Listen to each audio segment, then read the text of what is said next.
नवनवीन व्हिडिओ पाहण्यासाठी व आमच्या सोबत राहण्यासाठी चॅनलला सबस्क्राइब करायला विसरू नका.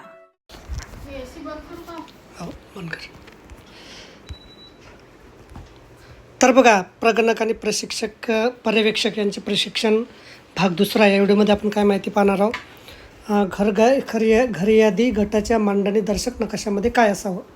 प्रत्येक नियुक्त घरयादी गटासाठी प्रगणकाद्वारे एक फ्री हँड स्केच प्रमाणानुसार नाही तयार केले जाईल. यामध्ये खालील घटक समाविष्ट असतील.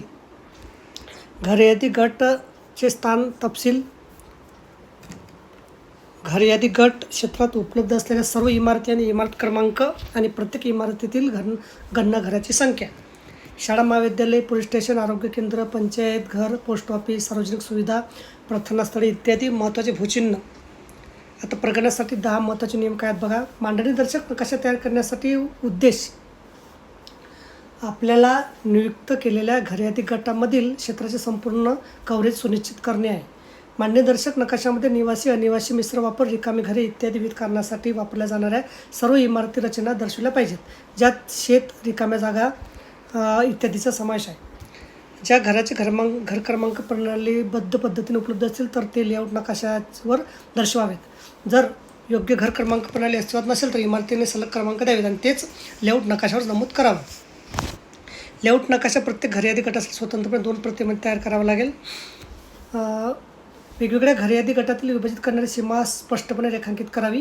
गाव प्रभागात घरयादी गटामध्ये कोणतेही भूभाग किंवा घर वगळले जाणार नाही हे सुनिश्चित करणं हा मुख्य उद्देश आहे. त्याचप्रमाणे एकापेक्षा जास्त घरयादी गटामध्ये कोणतेही भाग किंवा घराची पुनरावृत्ती होऊ नये. नियुक्त केलेल्या घरयादी गट क्षेत्रातील आढळलेली कोणतीही विसंगती पर्यवेक्षकामार्फत आपल्या चार्ज अधिकाऱ्यास सूचित करावी. अंतिम घरयादी गट मांडणीदर्शक नकाशा 2 प्रतीमध्ये आपल्या पर्यवेक्षकाकडे पडताळणीसाठी आणि तदनंतर चार्ज ऑफिसरकडे जमा करावा. म्हणजे नकाशा आपल्याला 2 प्रतिमध्ये तयार करायचा आहे. जरी त्या HLO ॲपमध्ये आपल्याला नकाशा मिळत असला तरीसुद्धा तो नकाशा काही तात्पुरत्या स्वरूपाचा असतो. आपल्याला प्रत्यक्ष गावात जाऊन आपले घरं बघून, आपला परिसर बघून आपल्याला तो नकाशा आपल्याला तयार करायचा आहे आणि 2 प्रती तो आपल्या पर्यवेक्षकाकडे द्यायचा आहे. घरयादी गट मांडणीदर्शक नकाशा तयार करण्यासाठी वापरले जाणारे चिन्ह कोणते आहेत बघा. आता legend, block boundary. Please give the number of name of neighbouring housing population information block और villages one of the all 4 direction north, east, south and west layout map. तर 2 प्रकारे आपल्याला एक जाड अक्षरामध्ये रेषा ओढायच्या आणि दुसऱ्या बारीक अक्षरामध्ये रेषा ओढायच्या. तर बघा ह्या कधी ओढायच्या तर घरयादी गट मांडणीदर्शक नकाशा तयार करण्यासाठी वापरली जाणारी चिन्हे. आता बघा रेल्वे पक्का रोड असेल म्हणजे गावातील सिमेंटचा रोड असेल. समजा आपण आता ग्रामीण भागातलीच घरे आमच्या भागात आता ग्रामीण सगळा भाग असल्यामुळे आम्हाला आमच्या गावामध्ये सहसा सिमेंटचेच रोड आहेत. तर सिमेंटचा पक्का रोड असेल तर आपल्याला अशा 2 रेषा ओढाव्या लागतील. कच्चा रोड असेल, कच्चा म्हणजे एखाद्या खेडेगावामध्ये रोड नाही आहे, कच्चा मातीचा रोड आहे, तर तिथं आपल्याला असे डॅश रेषा ओढाव्या लागतील. नंतर पाथवे म्हणजे चालायचा रस्ता आहे किंवा असा रोड नाही असं चालायचा रस्ता आहे तर तिथं आपल्याला जाड अक्षर डॅश ओढावं लागतील. रेल्वे लाईन असेल तर रेल्वे रुळासारखे आपल्याला रेस ओढावं लागेल. घरयादी गट मांडणीदर्शक नकाशा तयार करण्यासाठी वापरले जाणारे चिन्ह. जलस्रोत आणि भूचिन्ह. रिव्हर, नदी असेल तर बघा अशा प्रकारे, कॅनल असेल तर अशा प्रकारे, पॉन्ड तळं असेल तर अशा प्रकारे, वॉल, टॅप, हँडपंपचे चिन्ह दिलेले आहेत. टेम्पल, मॉस्क्यू, चर्च, गुरुद्वाराचे चिन्ह दिलेले आहेत. स्कूल, डिस्पेन्सरी, पंचायत घर, पोस्ट ऑफिस याचे सुद्धा चिन्ह दिले अशा प्रकारे. नंतर इमारत संख्या, जनगणना घराची संख्या आपल्याला अशा प्रकारे दर्शवायची आहे.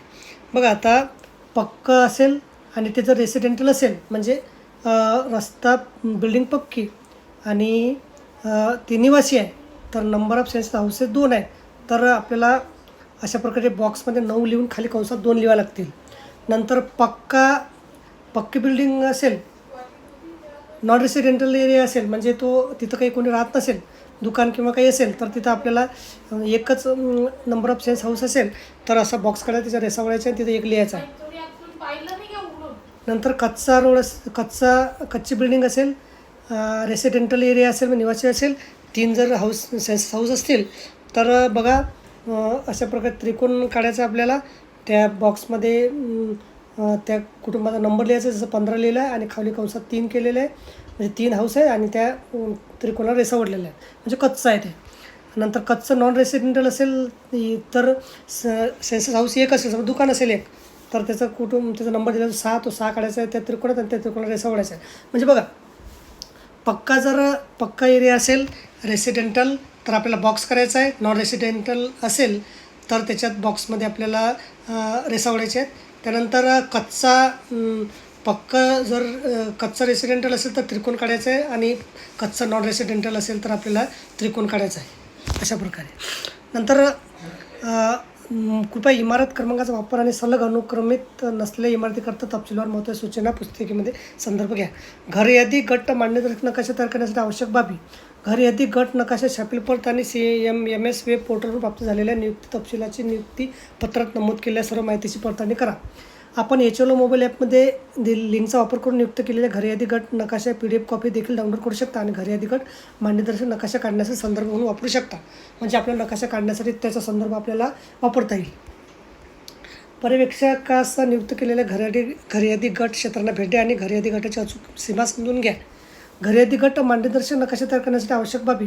सूचना पुस्तिकेमध्ये दिलेल्या सूचना काळजीपूर्वक वाचा. मान्यदर्शक नकाशा तयार करण्यासाठी दिलेल्या मान्यदर्शक नकाशा पत्रकाचा वापर करा. घर यादी गट क्षेत्रात उपलब्ध असलेल्या इमारतीचा क्रमांक समजून घ्या. प्रणालीबद्ध पद्धतीने क्रमांक अस्तित्वात नसल्यास घर यादी सूचना पुस्तिकेतील निर्देशानुसार इमारतींना क्रमांक द्या. घर यादी गट मान्यदर्शक नकाशा तयार करण्यासाठी मार्गदर्शक टप्पे बघा, 1 2 3 4 5 6 7 8. त्यानंतर घर यादी गट मान्यता नकाशा तयार करण्यासाठी मार्गदर्शक टप्पे. घर यादी गट नकाशा समजून घ्या. नंतर आपले घर यादी गट क्षेत्र जाणून घ्या. रस्ते भूचिन्हे रेखाटा. आकड्यासह इमारतींना चिन्हांकित करा. महत्त्वाच्या खुणा द्या. पर्यवेक्षकासह पडताळणी करा. अशा प्रकारे नकाशाचे हे टप्पे आहेत. बघा, पहिला घर यादी गट नकाशा समजून घ्या. म्हणजे घर यादी गट क्षेत्राचा मान्यदर्शक नकाशा समजून घेण्यासाठी HLO मोबाईल ॲपवरून डाउनलोड केलेला नकाशा काळजीपूर्वक तपासा. लक्षात घ्या की उत्तर दिशा नेहमी नकाशाच्या शीर्षस्थानी असते. म्हणजे आपल्याला माहीतच आहे की नकाशाच्या वरच्या बाजूला उत्तर दिशा असते. आपले घर यादी गट क्षेत्र जाणून घ्या. मान्यदर्शक प्रवेश मार्ग, इमारती आणि महत्त्वपूर्ण खुणा समजून घेण्यासाठी संपूर्ण घर यादी गट क्षेत्रात प्रत्यक्ष पाहणी करा. म्हणजे आपल्याला प्रत्यक्ष त्या गावात जाऊन ती पाहणी करायची आहे. रस्ते आणि भूचिन्ह रेखाटणे. डाउनलोड केलेल्या घर यादी गट नकाशा आणि फील्ड निरीक्षणाच्या आधारे सर्व रस्ते, लेन आणि प्रवेशमार्ग रेखाटणे. घर यादी गट क्षेत्रात असलेली महत्त्वाची नैसर्गिक आणि भौतिक वैशिष्ट्ये स्पष्टपणे आपले चिन्हांकित करायचे, जसं कालवे, नाले, मोकळी जागा, जलसाठे, रेल्वे मार्ग इत्यादी. घर यादी गट मान्यदर्शक नकाशा तयार करण्यासाठी मार्गदर्शक टप्पे. आकड्यासह इमारती चिन्हांकित करा. उत्तर पश्चिमेकडच्या कोपऱ्याकडून सुरुवात करून दक्षिण पूर्व कोपऱ्याकडे क्रमाने सर्व इमारती आणि त्यांच्या प्रकारानुसार आणि वापरानुसार आपल्याला पक्का, कच्चा, निवासी, अनिवासी नकाशावर दर्शवायचा आहे. महत्त्वाच्या खुणा जसे की शाळा, उद्याने, प्रार्थनास्थळे, कार्यस्थळे, इतर प्रमुख वैशिष्ट्ये जी घर यादी गट क्षेत्र ओळखण्यास आणि शोधण्यास मदत करतात. पर्यवेक्षकासह पडताळणी. नियुक्त केलेल्या घर यादी गटाच्या संपूर्ण कव्हरेजची पडताळणी करण्यासाठी पर्यवेक्षकाची चर्चा करा. पर्यवेक्षक मंडळातील इतर प्रगणकांनी तयार केलेले मान्यदर्शक नकाशे पर्यवेक्षकाला पुन्हा तपासण्यास सांगा, जेणेकरून क्षेत्राचे वगळणे जाणे किंवा झाले नसल्याची खात्री आपल्याला होईल. घर यादी गट मान्यदर्शक नकाशा तयार करण्यासाठी मार्गदर्शक टप्पे. घर यादी गणनेच्या पहिल्या 3 दिवसात तयार केलेल्या मान्यदर्शक नकाशाला प्रथम मसुदा म्हणून वापरा. HLO मोबाईल ॲपद्वारे माहिती संकलन पूर्ण झाल्यानंतर कोणतेही राहून गेलेल्या इमारती जोडण्यासाठी किंवा आवश्यकतेनुसार अनावधानाने नोंद केलेल्या कोणत्याही इमारती काढून टाकण्यासाठी मान्यदर्शक नकाशाचे पुनरावलोकन करा आणि अद्यतनित करा. आणि अंतिम मार्गदर्शक नकाशा 2 प्रतीमध्ये पर्यवेक्षकामार्फत चार्ज अधिकाऱ्याकडे नोंद व संदर्भासाठी सुपूर्द करा. चार्ज अधिकाऱ्यांनी तयार केलेले घर यादी गट मार्गदर्शक नकाशा बघा, आपल्याला तो HLO ॲपमध्ये कुठं मिळते. तर बघा, आपल्याला सर्वप्रथम HLO ॲप ओपन करता इथं आपल्याला आपलं प्रोफाईल म्हणजे आपलं नाव दिसते इथं. त्यानंतर खाली दिसते प्रोफाईल, त्यानंतर अबाउट, त्यानंतर चेंज पासवर्ड, त्यानंतर FAQ आणि HLB मॅप. तर या मॅपवर क्लिक केलं तर आपल्याला अशा प्रकारे इथं हा मॅप आपल्याला दिसून येतो. आणि त्याच्या बाजूला इकडून काय दिसते बघा, इथं आपल्याला दिसते name of states, name of state, code number, name of district, code number, name of sub district, code number, name of village आणि code number, ward number, house listing, block number. तर अशा प्रकारे आपल्याला माहिती याच्यामध्ये मिळते. आणि त्यानंतर घर यादी गट मार्गदर्शक नकाशा तयार करण्यासाठी प्रगणकासाठी छापील पत्र, नियुक्तीपत्र, अनुसूचित जातीच्या नकाशात नमूद केल्याप्रमाणे स्थान तपशील, नकाशा तयार करण्यासाठी वापरली जाणारी चिन्हे. बघा, अशा प्रकारे दिलेल्या नकाशाचे काही हे दिलेले आहे. तर अशा प्रकारे आपण नकाशा काढू शकतो.